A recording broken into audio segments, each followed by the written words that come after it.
그래서 지금 이제 이런 상태인데 그러면 이런 이제 국가의 운명을 봤잖아요. 미국은 이제 뭐 또 제가 더 국가의 운명 더 얘기할 필요 없고요.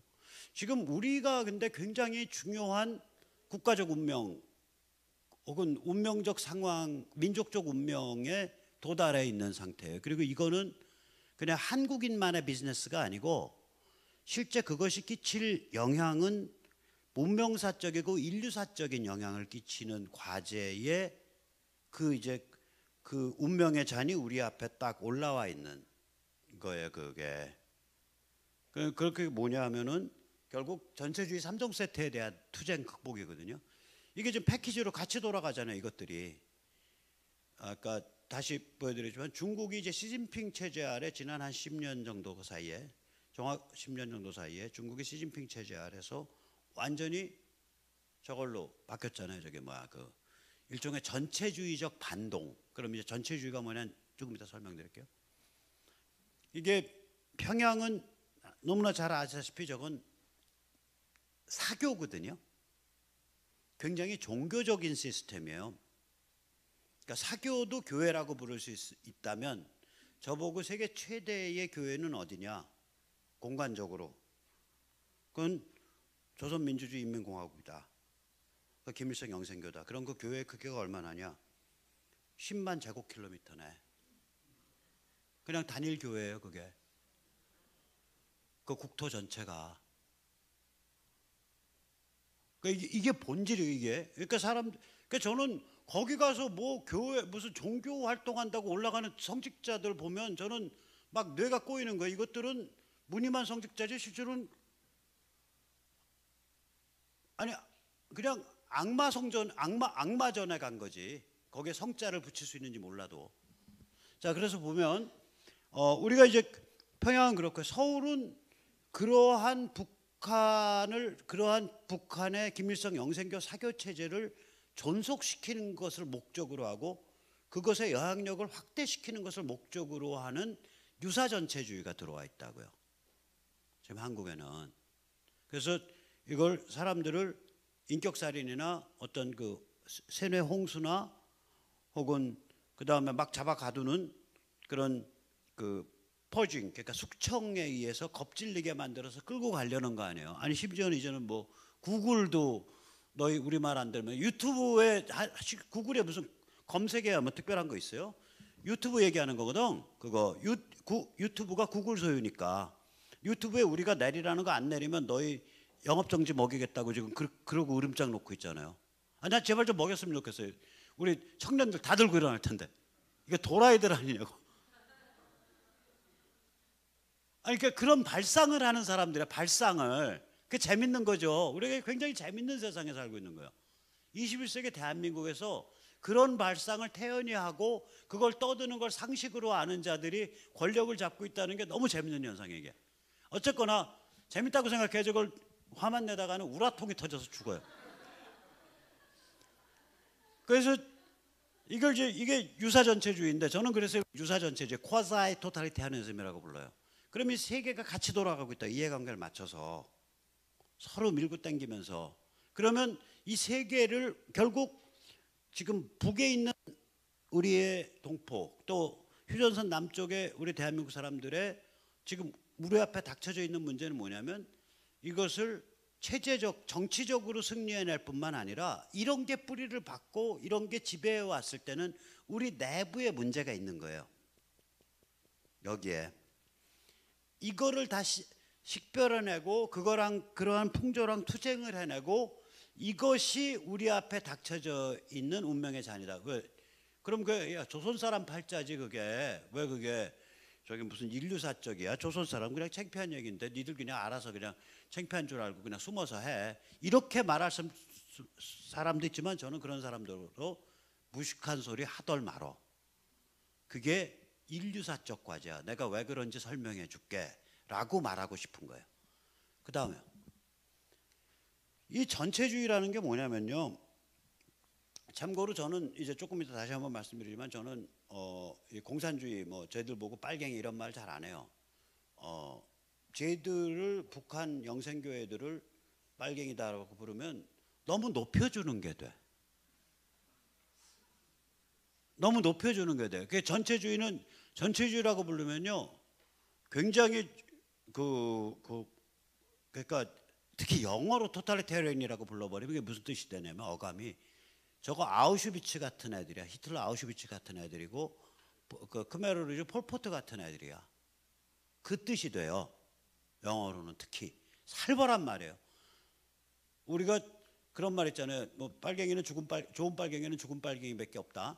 그 흔히 그렇게 사나운 말을 쓰는데 그런 말까지 나오려면 좋은 빨갱이도 좋다고 생각되는 빨갱이도 덜어 있을 수 있었기 때문에 그런 말이 나온 거 아니에요. 반면 전체주의자에 대해서는 그런 말이 없어요.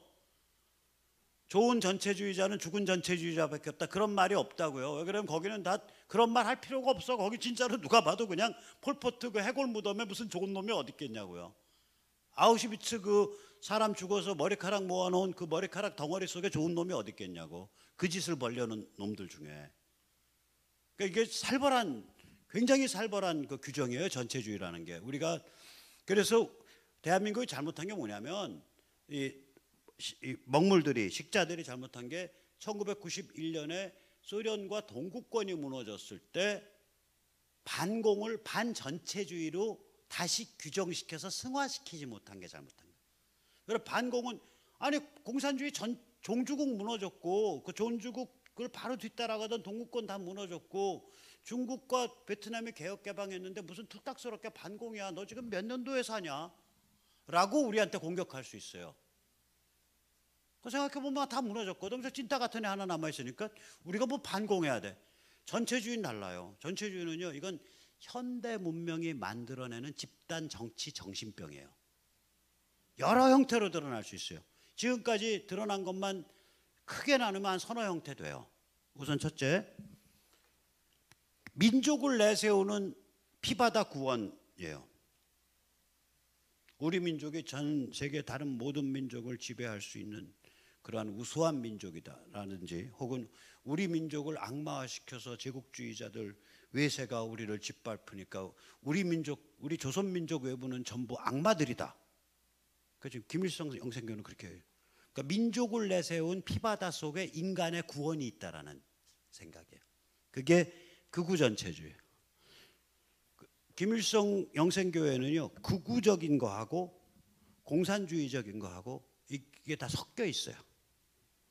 이게 그 다음에 계급을 내세우는 계급 투쟁의 피바다 속에 인간의 구원이 있다라고 하면 이게 공산 전체주의예요. 족보가 대충 이렇죠. 막스, 엥겔스, 레닌, 스탈린, 모택동. 얘쯤 되면 이제 민족 가치 내세우죠. 모택동 되면.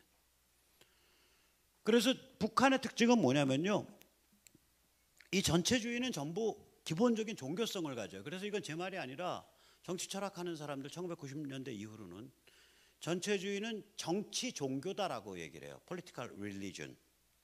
그건 스탈린주의도 그렇고 뭐 스탈린 때도 그렇고 레닌 때도 그렇고 모택동 때도 그래요.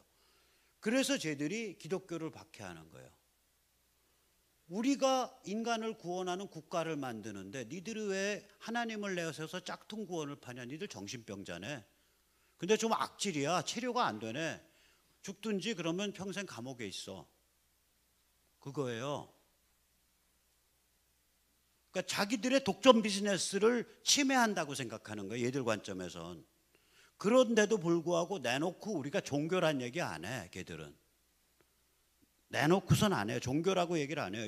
이거는 인간 해방 체제고 해방 사상이다라고 세속이라고 주장하는 실제로 컨셉은 정치 종교예요. 특이하게 조선민주주의 인민공화국의 김일성 영생교만 진짜 종교 흉내를 내요. 쟤들은.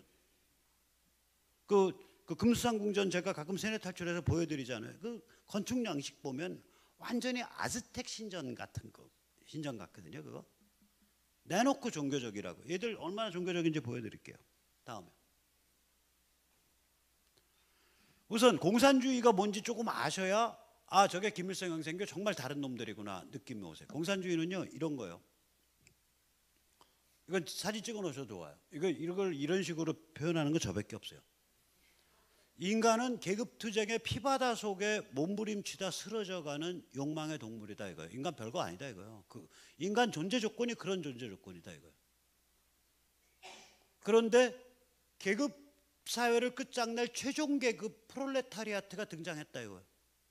그러니까 프롤레타리아트가 펼치는 최종 계급 사회를 끝장낼 최종 계급이 펼치는 최종적 계급투쟁 피바다에 복무하는 것이 인생의 구원이다 이거예요.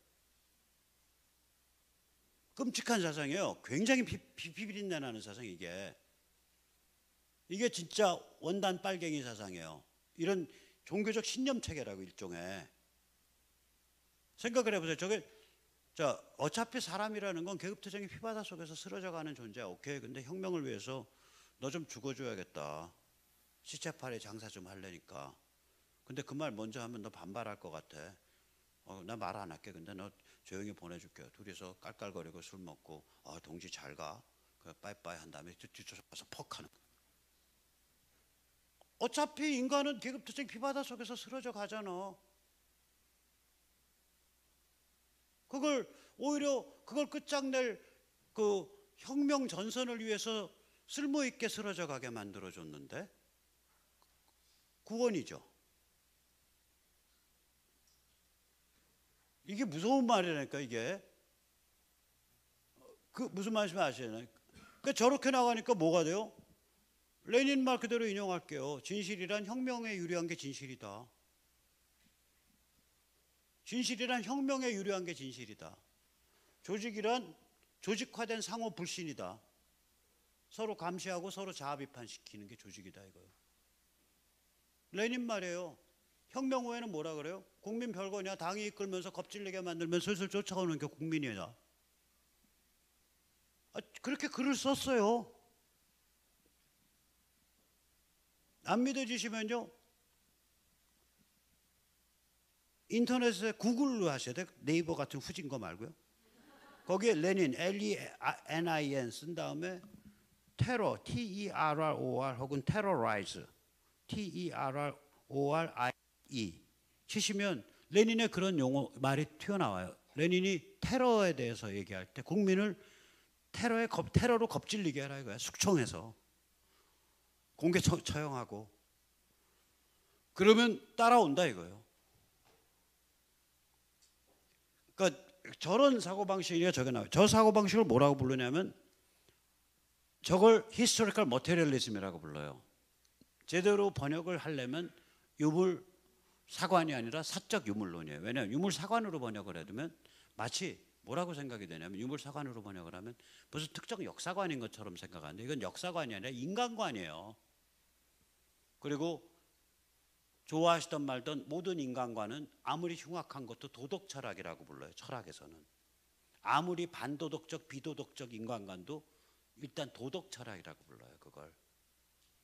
그러니까 우리가 대한민국의 그 도덕 철학을 정치적 문맥에서 해석한 걸 정치 철학이라고 불러요. 도덕 철학을 갖고 아름다움이 뭐냐, 추함이 뭐냐라고 해석한 걸 미학이라고 불러요. 대한민국 사람들이 얼마나 황당하냐면요. 대한민국 풍조가 도덕 철학, 정치 철학, 미학을 제대로 한 사람이 대한민국에 한 명도 없어요.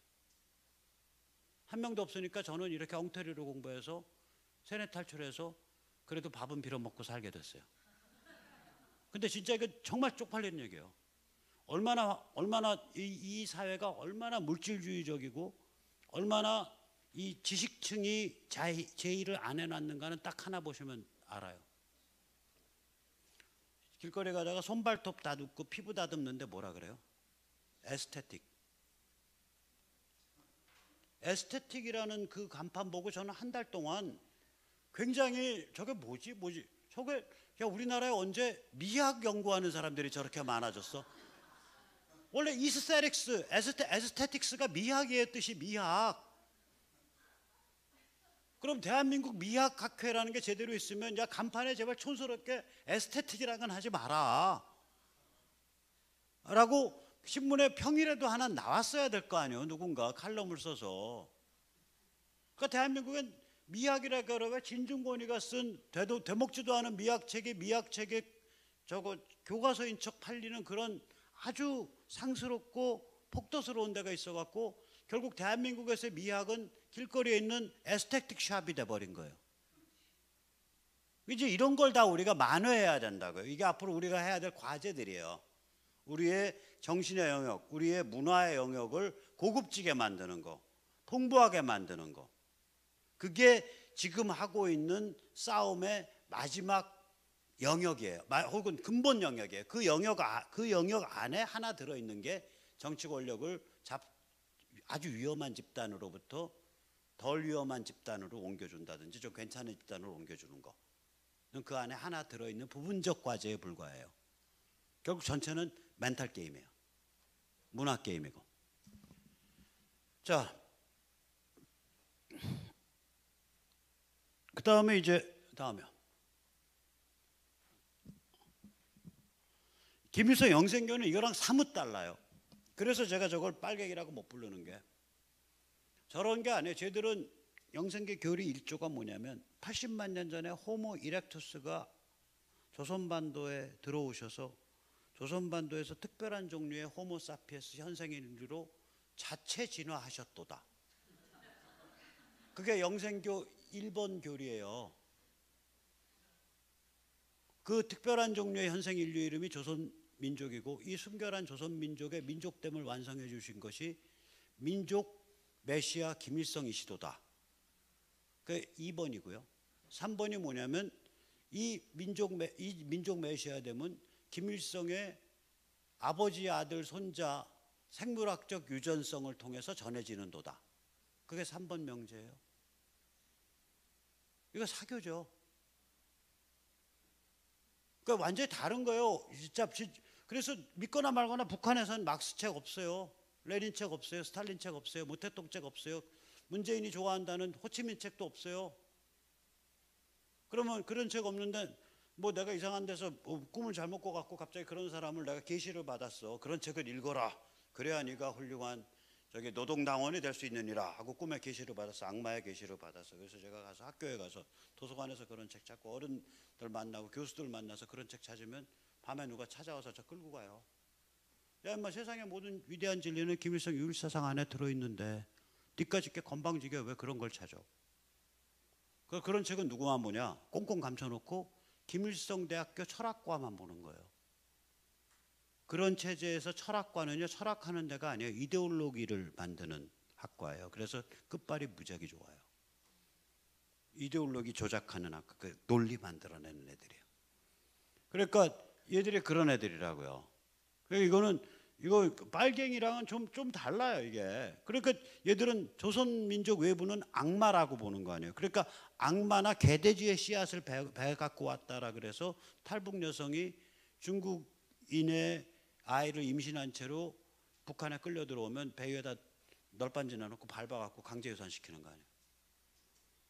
악마와 개돼지라고 생각하니까 외부 세계 전체를. 중국에 대해서 그 정도 생각하는데 당연히 남쪽 것들 혹은 일본 것들 아니 당연히 저건 악마니까 내가 납치해다가 쓸 수 있지. 나는 세상을 좀 더 선하게 만들었네. 그러니까 매국민은 악마죠. 그래서 그런 거 원비어 때려 죽이는 게 그래서 그런 거예요. 이게 이런 발상이 그냥 박혀 있는 거라고. 이게 특히 거기서 폭력을 휘두르고 이런 애들은 얘는 그냥 악마야. 그러니까 이제 저기서는 또 이제 그 전체주의, 그러니까 개인을 완전히 부속품으로 보는 거를 이제 어떤 식으로 가르치는 거냐면 이런 거예요. 이제 원당 공산주의에서는 저거를 계급의식을 얘기하는데 쟤들은 계급의식을 강조하지 않고 수령이 부여하신 사회정치적 생명을 강조해요. 계급의식, 원당 공산주의의 계급의식이라는 건 아까 말한 피바다 신앙이에요. 얘들은 그게 아니라 수령이 부여하신 사회정치적 생명이 진짜 생명이고 저나 우리 학생의 한 개체가 가지고 있는 생물학적 생명은 착각이라고 생각해. 착각. 그러니까 예를 들어서 제가 체제에 반항하는, 체제를 들이받는, 비판하는 언행을 한다. 그럼 저를 끌어내다가 때려 죽이면 그게 살인이 아니라 사회정치적 생명을 해치는 독성을 제거함으로써 사회정치적 생명을 복돋은 생명친화적 행위가 되는 거예요. 그렇게 될까요? 논리적으로 사회정치적 생명만이 진실된 유일한 생명이고, 개체의 생물학적 생명은 착각이니까 이 개체의 생물학적 생명 타고났다고 요놈이 사회정치적 생명을 공격해? 진짜 생명을? 오케이, 너 때려 죽여 임마, 공개 처형이야. 그 때려 죽이면 이게 살인이냐? 아니죠. 생명을 받들어 모시는 생명 친화적 행위네. 끔찍한 거라 이게. 그러니까 공개 처형을 하는 거고, 공개 처형장에 맨 앞줄에 10살도 안 된 애들 앉혀갖고 퍽 하면 피 퍽 튀면 얼굴에 퍽 맞게 만들고, 그런 사고방식이 나오게 이게. 그래서 그런 거예요 이게. 그게 아주 체계화되어 있다고요. 시스템으로. 이게 이제 큰 문제죠. 그러니까 이거는 상당히 달라요. 사뭇 달라요. 그러니까 다른 어떤 데서 어떤 공산, 저 왕년에 그래도 정통 막스 레닌을 이론을 달통한 놈이었어요. 대한민국 최고의 이론가였는데. 근데 저는 문제가 뭐였냐? 그러니까 공산주의자로서의 문제가 뭐냐면, 신앙으로 받은 적이 없어. 제가 그걸 피바다 신앙 이 깃대를 세운 적이 없고, 그냥 이거 가지고 전두환 때리니까 전두환이 좀 많이 아파하더라 해서 들고 열심히 때린 거예요. 근데 이걸 제 아래 애들을 보니까 이거 신앙으로 받더라고.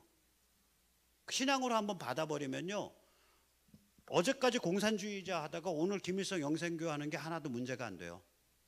어차피 피바다 속에 구원이 있는데 그 구원의 깃발이 막스 레닌 깃발 올라가나, 보니까 이 피바다가 김일성 따라가면 더 잘 만들어질 것 같아. 그러면 김일성 깃발 올리면 똑같은 거 아니에요?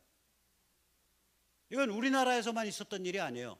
모든 전체주의자들이 신앙으로 전체주의를 받아들이면요, 그 사상적 족보를 바꾸는 건 일도 아니게 돼요. 독일도 그랬고요. 다른 나라도 다 그래요. 이해가 되시죠? 이게 끔찍한 얘기를 지금 드린 건데, 이게 너무 어린 학생들이 있어서 미안해. 듣기는 진짜 미안하다. 그러니까 네 나이에 알면 안 되는 진실인데, 이거 이제 19금인데 이거 어떡하냐?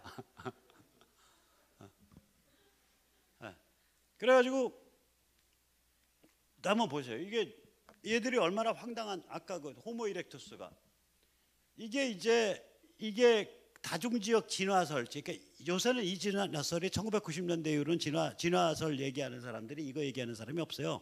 1990년대 이후로는 여기 뭐냐면, 이게 한 100만 년 전쯤에 호모 이렉투스가 유럽, 아프리카에서 튀어나와서 유럽, 아시아, 오스트레일리아로 건너갔다. 한 100여만 년 전에. 그래가지고 각각에서 오스트레일리아인 황인종, 백인종, 흑인종이 됐다. 그래서 각각이 이렇게 갈라져서 했지만, 그럼에도 둘이 결합했을 때 자손이 계속 생기는 이유는 둘 사이에 계속해서 유전자 교류가 있었기 때문이다. 네 군데 사이에서. 이게 옛날 1990년대 이전에 일부 이론이었고요. 요새는 그런 이론이 아니라 현생 인류가 한 20만 년 전쯤에 뼈대가, 해부학적 뼈대는 아프리카에서 완성됐고, 정신적인 능력은 한 7만 년 전쯤에 아프리카에서 완성됐는데, 그 다음에 굉장히 최근으로 보는 거예요. 그 한 6만 5천 년 전쯤에 아프리카 바깥으로 한 1000여 명이 튀어나왔다. 한 수백 년에 걸쳐서. 예, 괜찮아요.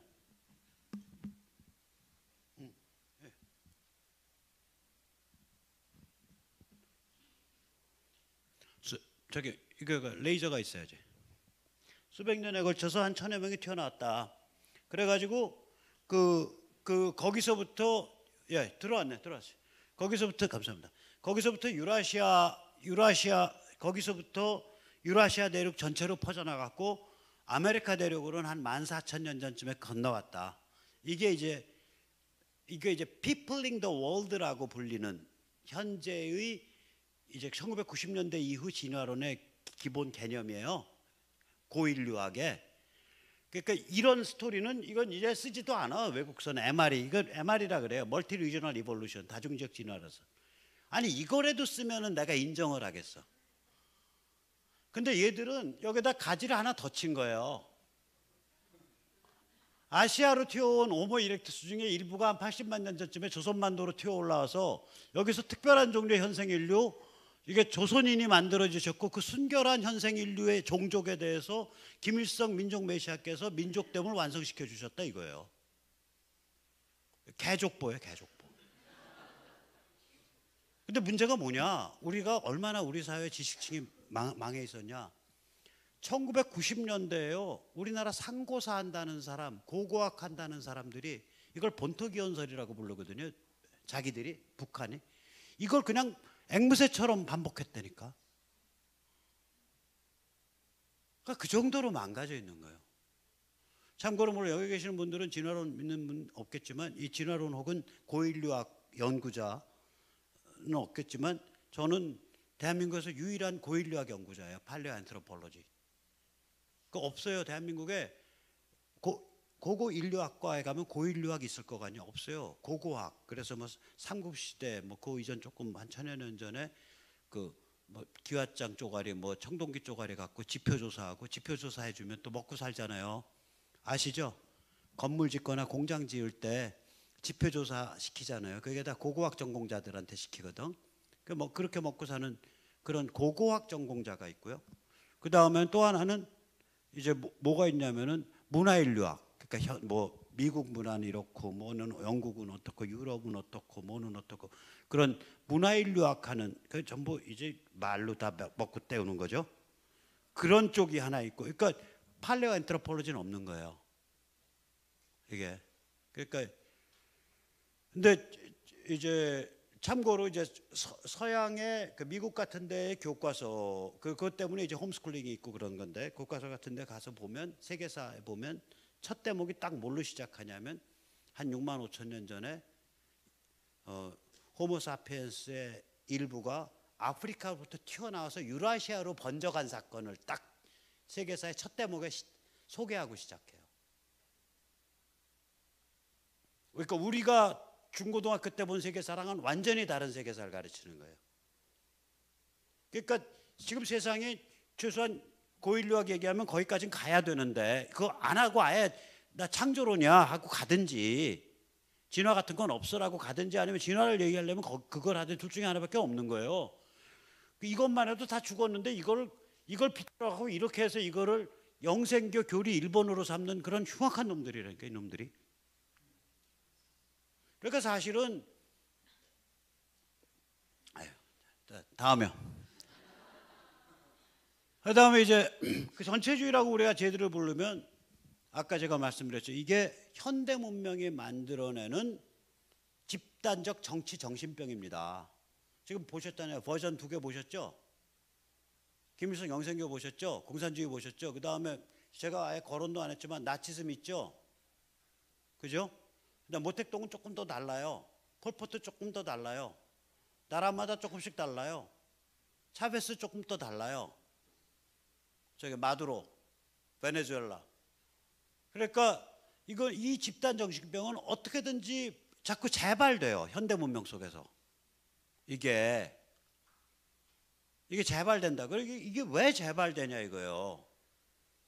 그리고 재발성이 있기 때문에 결국 현대 문명 속에서 살아가는 사람들은 이것에 대해서 경계심을 늦추면 안 돼요. 근데 우리가 빨갱이, 공산주의 그러면 공산주의 다 망했잖아.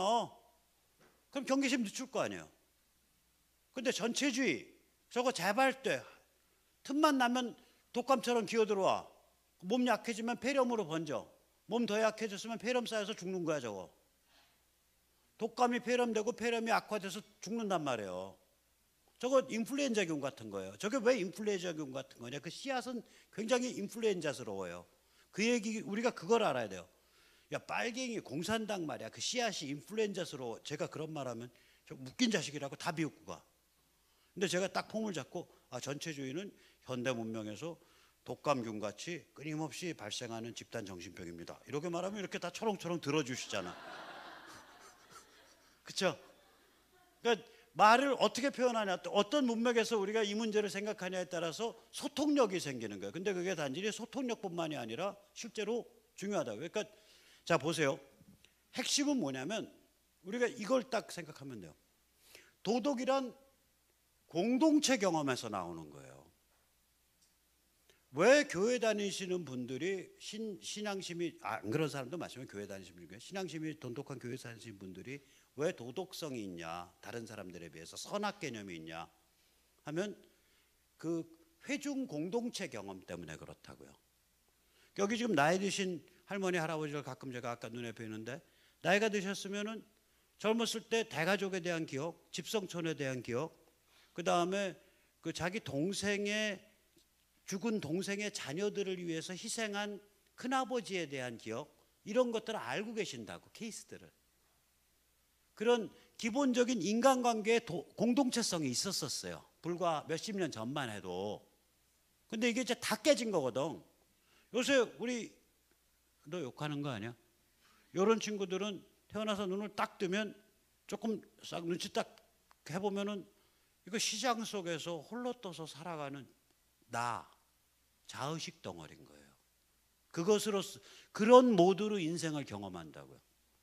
전체주의를 이해한다는 건요, 현대 문명이 인간을 그렇게 밀어붙인다. 즉 공동체가 전부 해체된 지평에서 맹렬한 시장 속에서 혼자 떠서 살아가다가 죽어가는 자의식 덩어리로 인간을 규정하는 힘이 있다. 이게 그걸 이해할 때 우리가 전체주의를 이해하게 돼요.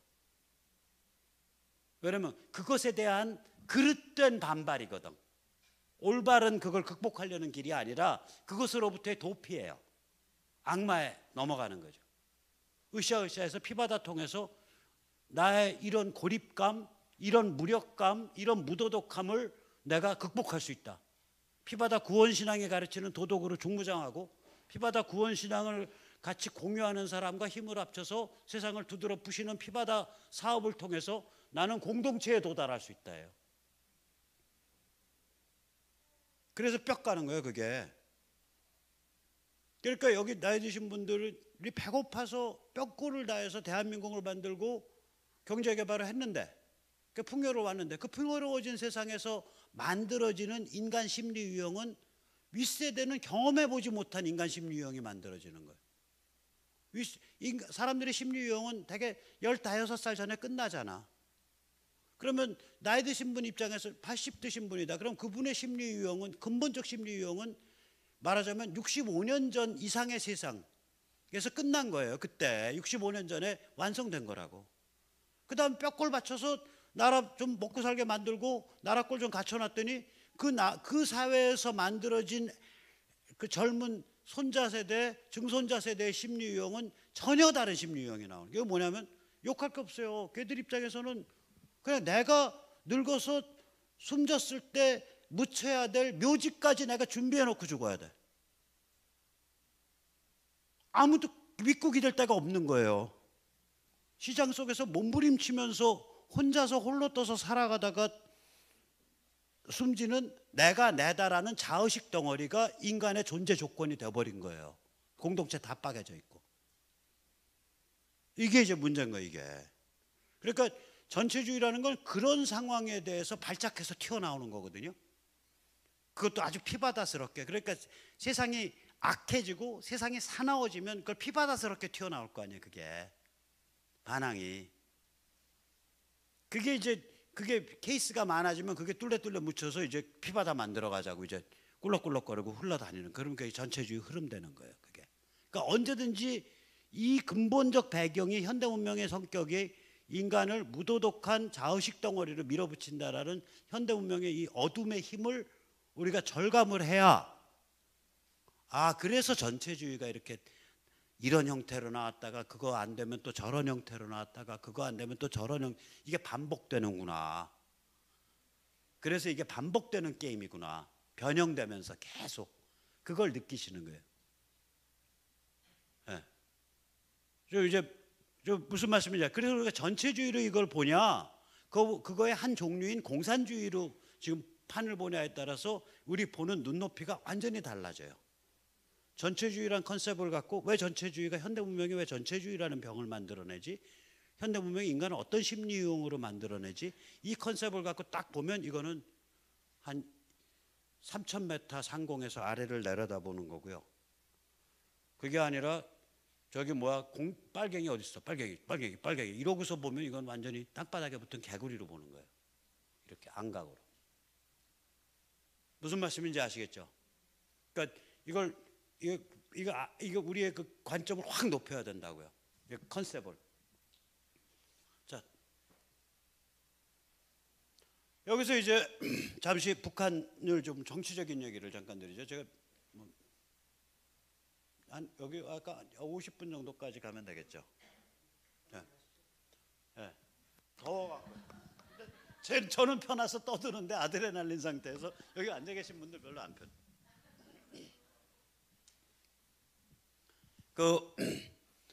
그 이제 비핵 그러니까 북한이란 체제는요. 한마디로 말하면 영생교 체제고 종교 상징물이에요. 저게 핵과 미사일이. 그래서 저 영생교 체제가 유지되는 한 못 내려놔요. 요번에 하노이 때도 밝혀지죠. 못 내려놔요. 저거가. 그럼 개혁 개방하면 되지 않냐?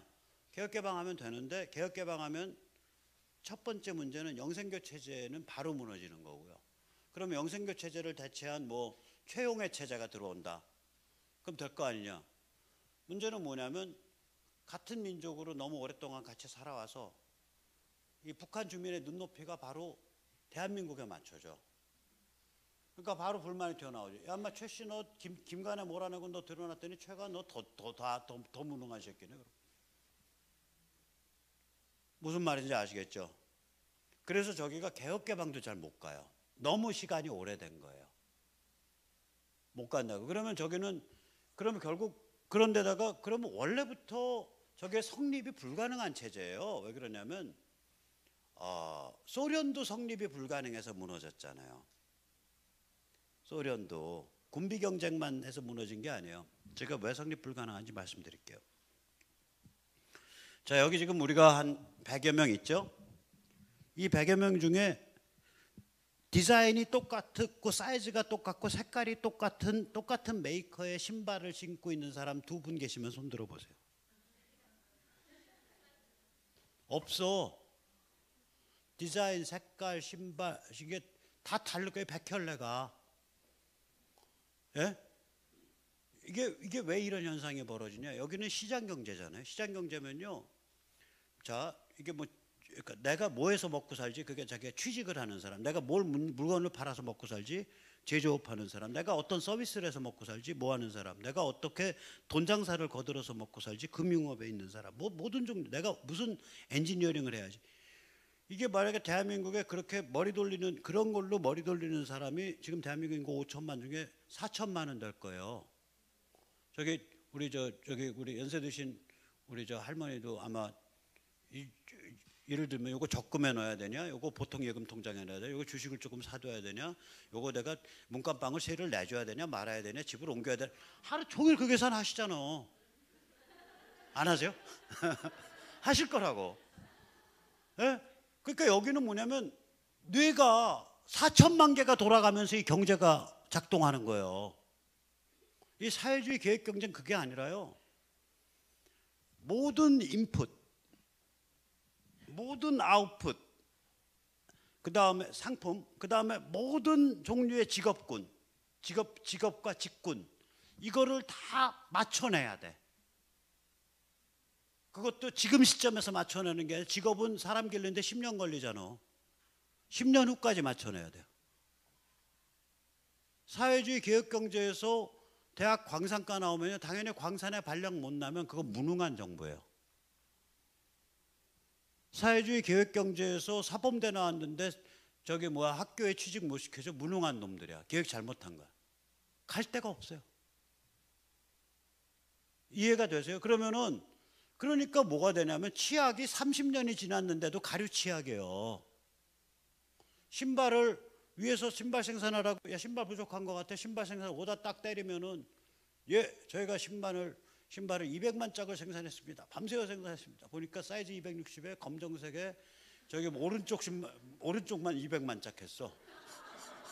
아니 있던 일이에요. 야 인마 그러면 다 오른발만 이렇게 다니냐? 네, 고치겠습니다. 드디어 200만 짝 해놨어. 사이즈 260에 한 사이즈로 한 스타일로 해서 딱 이제 100만 족을 해놓은 거야. 밑도 끝도 없는 거야. 그 다음에 뭐 안 되면은 저게 공무원 조직이 그렇지. 일종의 모든 국민이 다 공무원인데 핑계 대잖아요.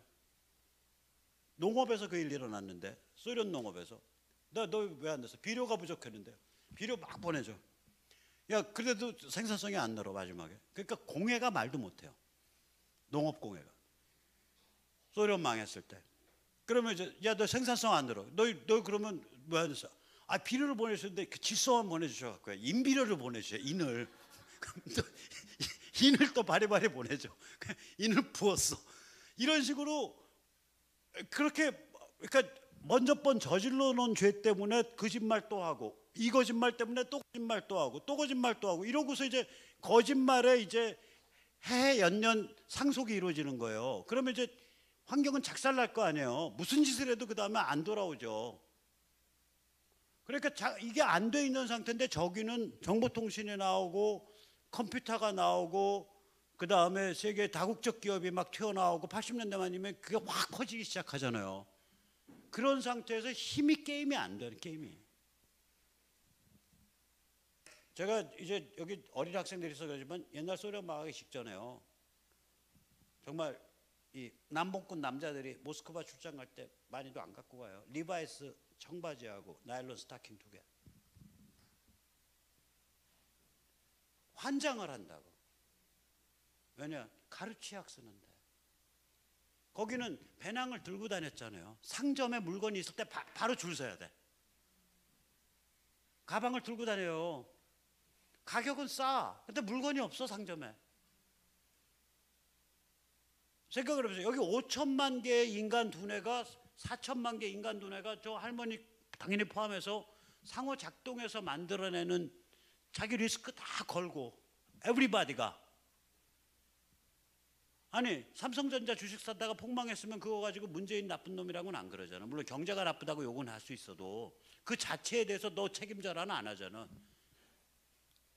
모든 사람이 자기 리스크 걸고 전부 그러니까 주체적 독자적 행위자로서 뇌수를 쥐어 짜갖고 만들어내는 경제하고 10년 후 20년 후를 내다보면서 인적 자원의 훈련과 배치 그 다음에 투입 물건의 조달 산출 물건의 조달 이거를 기술에 관한 기술 발전에 관한 계획 이걸 다 뭐 N 차원으로 맞춰갖고 그걸 어떻게 맞춰낼 거냐고 어떻게. 그러니까 이게요. 예를 들면 이런 거예요. 이렇게 되면 그러니까 계획 경제가 맞으려면요 이거예요. 옛날 조선 정도 규모면 맞아요. 옛날 조선 정도 규모에 전화가 있고 전기가 있고 라디오가 있고 신문이 있으면 맞아요. 자동차가 있고. 무슨 말씀인지 아시겠죠? 조선 정도 수준의 옛날 조선의 직업의 종류가 몇 개였겠냐고요. 500개 못 넘었을걸? 숙련된 목수, 덜 숙련된 목수. 목수 쪽이 둘. 지금은 인테리어나 목수 관련 직업이 지금 한두 개냐고요. 디자이너까지. 그러면 직업의 종류도 없고 대부분의 사람들은 평생 태어나서 군도 못 나가보고 면 정도까지 가다가 살고 한 면 안에서의 인구 규모라는 거가 면이 200개라고 치고 조선 때 800만이라고 치면은 한 면이 3, 4만 밖에 안 돼요. 그 안에서 살다가 죽어. 대부분의 사람들은. 그 안이 자급자족적이에요. 그 안에서 다 되고. 그러면 계획경제가 되죠. 지금 이런 상태가 어떻게 하나의 중앙정부에 의한 계획경제가 어떻게 되냐. 불가능해요. 당연히 그러니까 무너지는 거죠. 자, 소련도 그렇게 무너졌는데 저게 성립할 수 있는 게 아니에요. 그 규모에서 그 자원이 많은 소련이 지금 소련을 물려받은 러시아가 그 무역 의존도가 47%인가 돼요. 그럼 걔들 왜 이렇게 무역 의존도 높아? 수출이 많거든. 그 뭘 수출하고 있어? 전부 자원이야.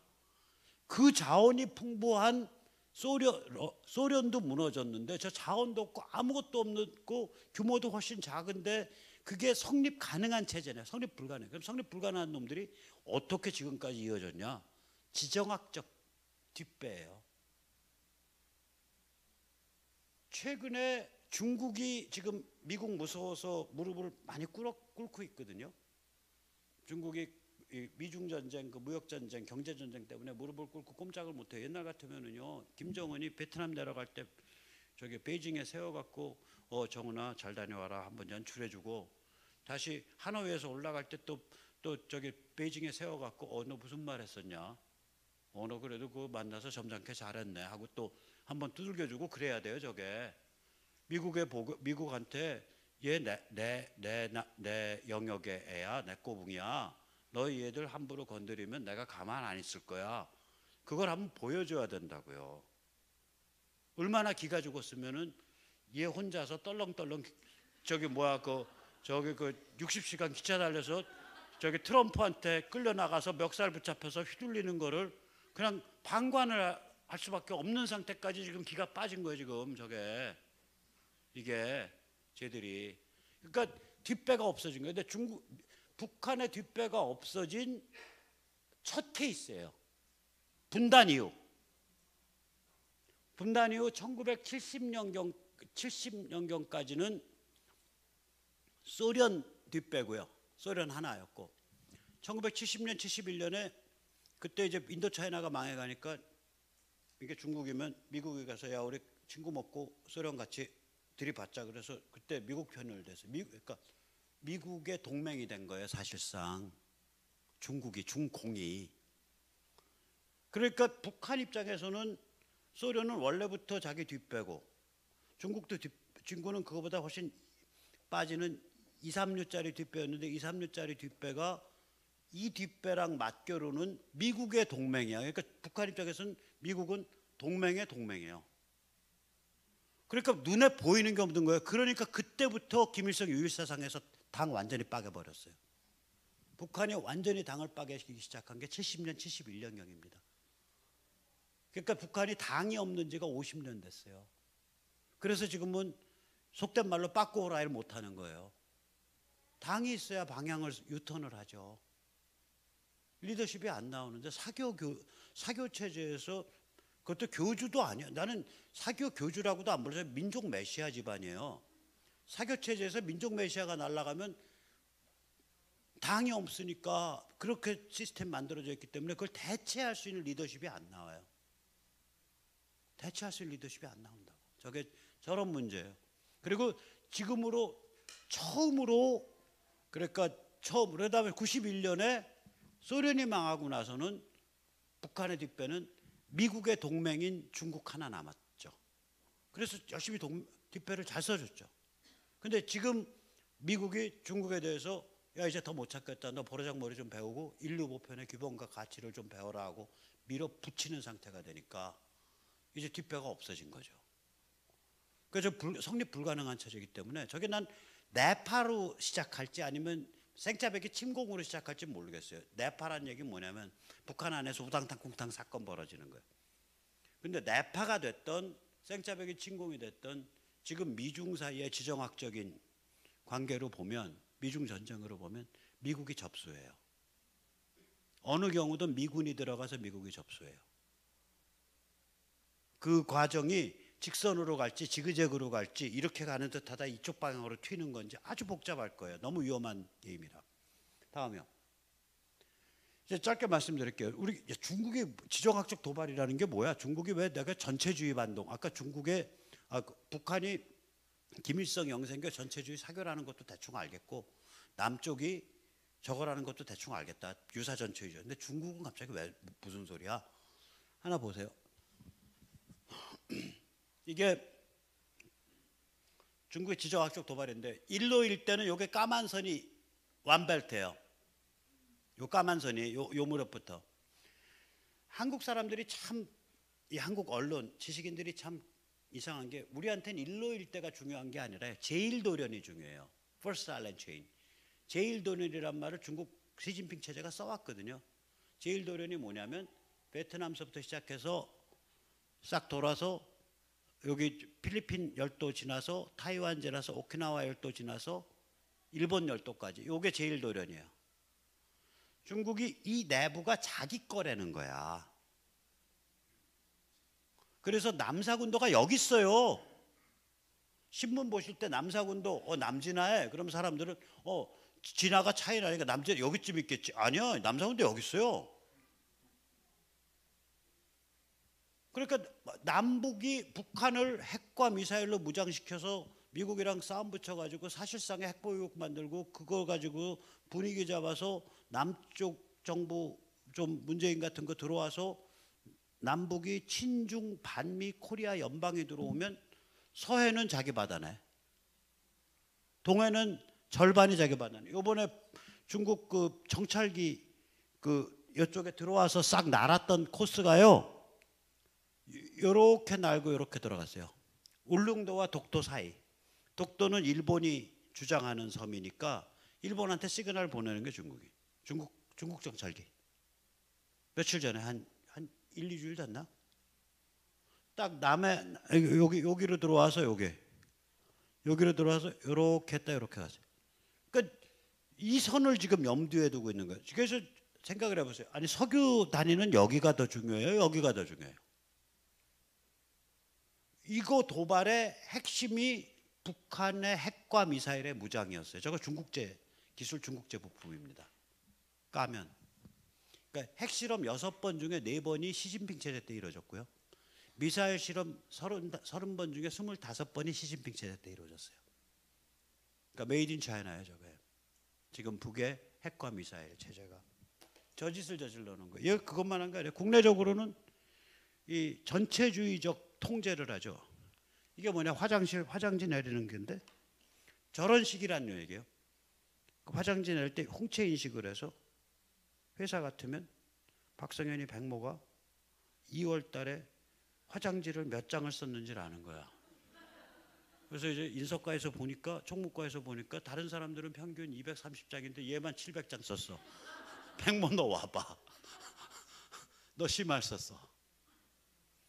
이거 뭐냐면 이게 이런 식의 상품을 만들어낼 정도의 애들이라고요. 이게 뭐냐면 신강 위구르에 가서 여기가 명판이 요만한 게 붙어 있는데 거기에 그 집에 사는 사람들 사진이랑 QR코드가 붙어 있어서 스마트폰 딱 대면 그 사람 족보가 다 나오는 거예요.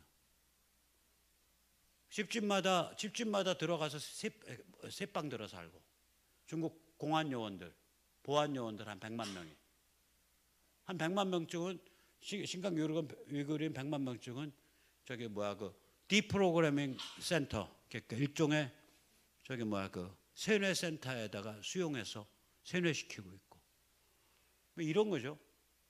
그러니까 이게 티벳에 있는 이건 강제수용소 그림이고요. 그러니까 이 국내적으로는 쟤들 정확하게 보여주는 게 그거 아니에요. 사회 신용 시스템. 그러니까 사람들의 이 그 정치적 성향이나 언행을 평점화해서 평점이 낮으면 집 밖에 나오지 말아야거든.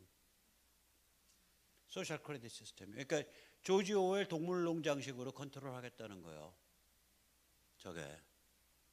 그러니까 미국 입장에서 보면 G2의 국력을 가진 놈이 사회 전체를 총력을 다해서 동원하는 저런 식으로 공격적으로 동원하는 그런 행태를 유지한다면 세계가 불안해서 살겠냐 이거요. 그렇게 치는 거예요. 그래서 이번에 치는 거 이거 10년 20년 갑니다. 미중 전쟁 쉽게 안 끝나요. 중국이 완전히 빠개지든가 아니면 버르장머리를 고치든가 둘 중에 하나 될 때까지 계속 가는 전쟁이에요. 이거.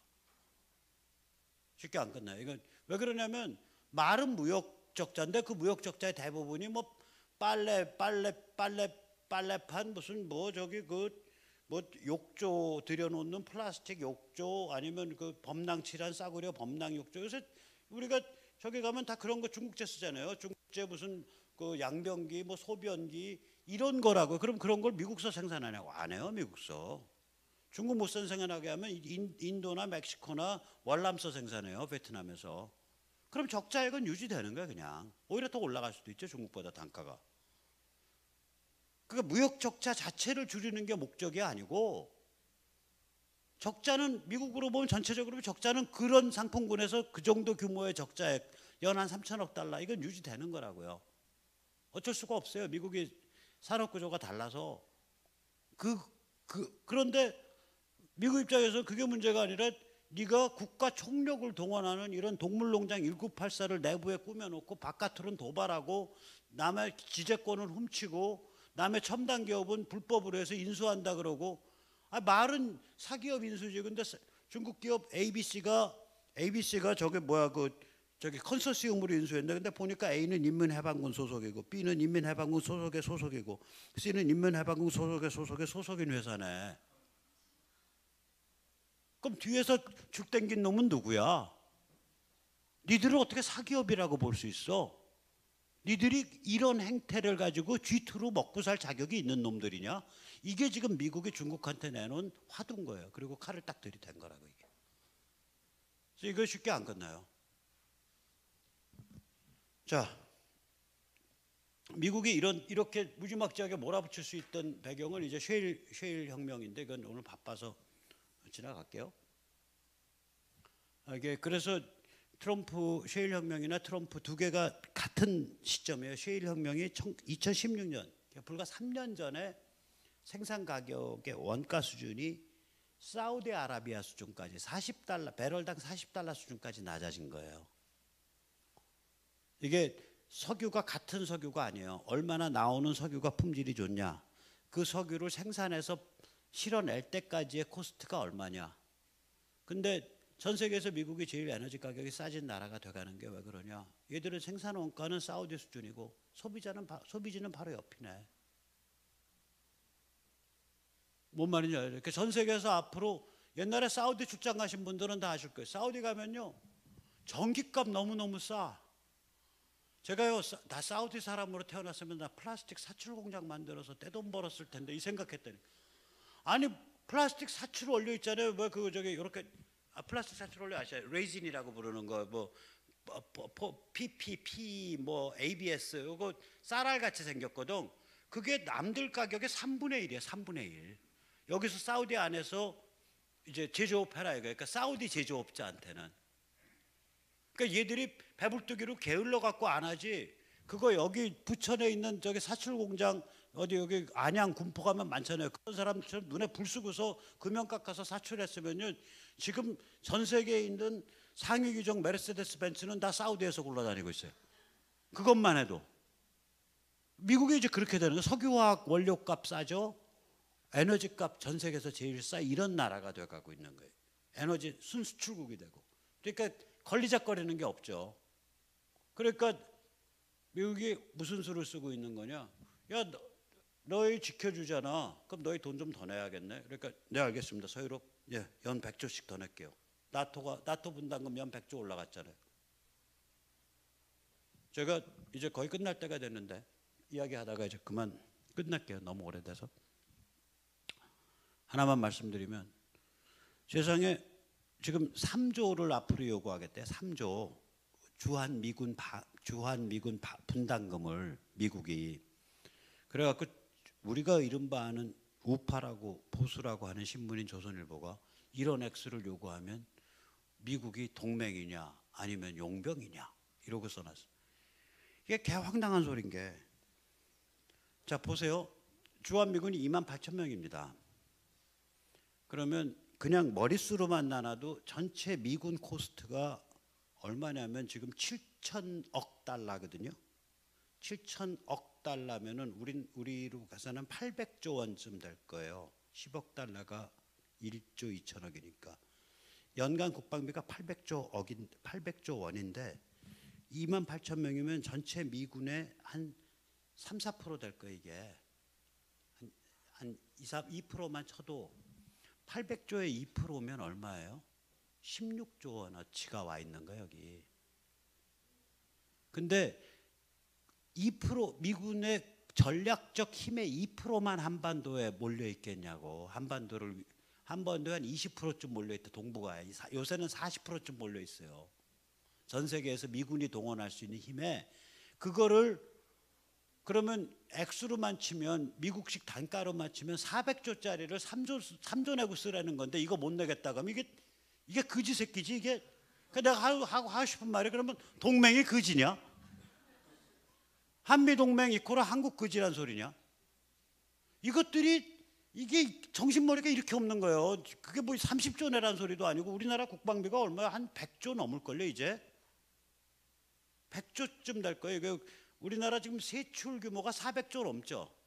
세출의 25에서 30%뭐 있게 국방비 100조가 넘는 것 중에 그 국방비 중에 3% 정도를 그럼 우리나라 방위력의 주한미군이 3% 불과하고 있냐 이거지.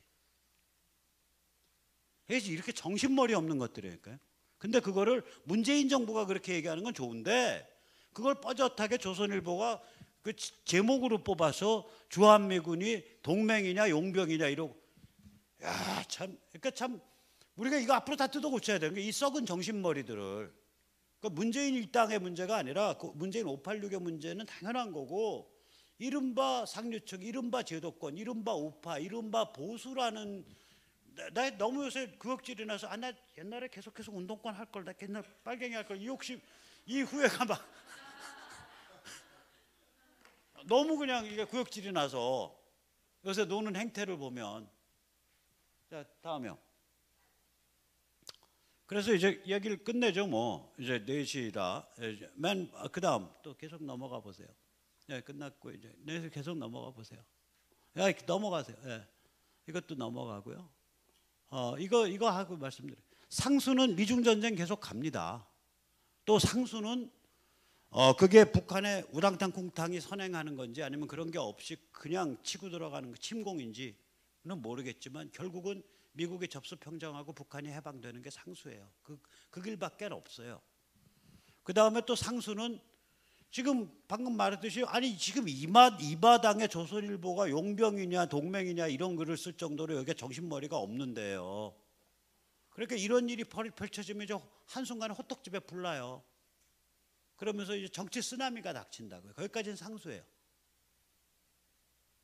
거기까지는 상수예요. 저 세 개는 상수예요. 제가 아무리 봐도. 그럼 남는 변수, 우리가 할 수 있는 변수는 뭐냐? 다시 말하자면 상수를 가만히 들여다보면 이 상수를 움직이는 파워는 미국이에요. 이 판은 상수를 딱 보면 이거는 미국 판이에요. 변수는 우리 판이에요. 그 변수는 뭐냐면 여기에 이러한 프로세스 속에서 어떤 정신을 박아넣을 거냐, 어떤 문화, 어떤 가치를 박아넣을 거냐가 이게 변수라고요. 이런 일이 펼쳐지는 과정에서. 그 다음에 이런 일이 펼쳐지는 과정에서 우리가 어떻게 자유시민의 네트워크를 만들 거냐, 만들 수 있냐 없냐가 변수예요. 이 변수를 우리가 잘 다뤄내면 번영하는 자유민주 남북 국가연합이 될 수 있어요. 그래서 두 개의 힘을 합치면 G5가 되는 거예요. 독일보다 커지는 거예요. 두 개의 힘이 지금 독일보다 커져요. 이건 골드만삭스나 다 그렇게 얘기를 해요. 이걸 잘 못 다뤄내면 남쪽은 그리스 되는 거고요. 북쪽은 베트남 되는 거예요. 그게 변수인 거예요. 케이스 1으로 가냐 케이스 2로 가냐. 근데 케이스 2로 가려면 뭐냐면은 우리가 자유시민 네트워크를 이게 머리가 좀 각성되고 관점이 각성된 상태에서 만들어내면서 이 정치적 격변의 이 흐름, 이 흙탕물이, 정치적 변화라는 건 다 욕망의 몸부림이에요. 욕망과 권력 투쟁의 몸부림인데 그 위에 하늘 덮개를 하나 둘러줘야 될 거예요. 하늘이 7겹이잖아요. 옛날 사람들 얘기는. 맨 위는 이제 저 양반 거고, 그럼 이제 그 아래도 더 높으신 거고, 그 다음에 이제 맨 아래 여기 바로 여기 있는 거, 요쯤은 우리 세속과 관계된 거거든. 바로 그러한 사회 정치적 세속적 차원의 관점, 원칙, 가치를 어떻게 박아넣을 거냐, 그 게임. 그 다음에 어떻게 자유시민의 네트워크를 만들어 있을 거냐, 그것에 의해서 저게 남북이 그리스와 베트남 될 거냐 아니면은 G5 될 거냐, 이 판이 나눠지는 거예요. 근데 이게 단순히 국력과 애국심의 문제가 아니라 만약에 이때 번영하는 자유민주 남북 국가연합 G5 가면 이게 뭘 증명하는 거냐? 영국과 미국은 뭘 증명했냐면 현대 문명이 가지는, 아까 다시 원래 돌아가는 거예요. 현대 문명이 인간을 무도덕한 자의식 덩어리로 만든다는 그 힘을 고스란히 삭혀서 그거를 자유민주주의를 떠받치는 그 기독교 프로테스탄트 컨그리게이션 회중이 작동을 해서 이 힘을 받아낼 수 있는, 이 현대 문명의 어두운 파괴적 힘을, 이 무시무시한 파괴적 힘을 다시 생명의 힘으로 돌려낼 수 있는 이 시장 경제라든지 이렇게 개인의 자유라든지 이게 다 생명의 힘으로 돌려낸 거거든요. 이게 그러니까 문중의 사고방식에 잡히지 않은 인간, 대가족의 사고방식에 잡히지 않은 인간, 집성촌의 편견에 잡히지 않은 인간, 이걸 돌려낸 거잖아요. 이 무시무시한 파괴력을. 이거 돌려내려면 이 돌려내는 코스가 이게 자유민주주의 자유시민의 네트워크이거든. 근데 이거는 뭐에 의해서 만들어진 거냐? 프로테스탄트 회중문화에서 만들어진 거거든. 그 영미에서 일어난 일이에요. 그 세계적인 사상가는 200년 전에 그렇게 말했어요. 미국의 가장 중요한 정치기관은 교회다. 근데 지금 우리는 교회가 지역사회의 대소사를 결정하는, 즉 여기 중동 일대의 대소사가 이 교회에서 결정이 안 되잖아요. 혹은 다른 어떤 큰 교회에서 결정이 안 돼요. 혹은 교회들 다 모여도 결정이 안 되잖아요.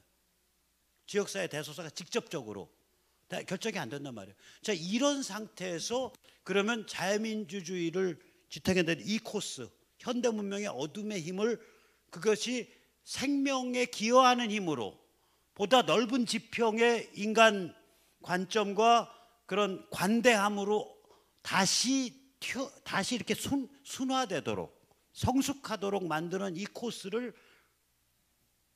지역사회의 대소사를 결정하지, 컨그리게이션, 기독교 컨그리게이션이 회중이 지역사회 대소사를 결정하지 못하는 나라에서 다른 식으로 만들어낼 수 있냐 없냐의 게임이에요. 이게 그게 대한민국 사람들한테 부닥쳐 있는 게임. 무슨 말씀인지 아시겠죠?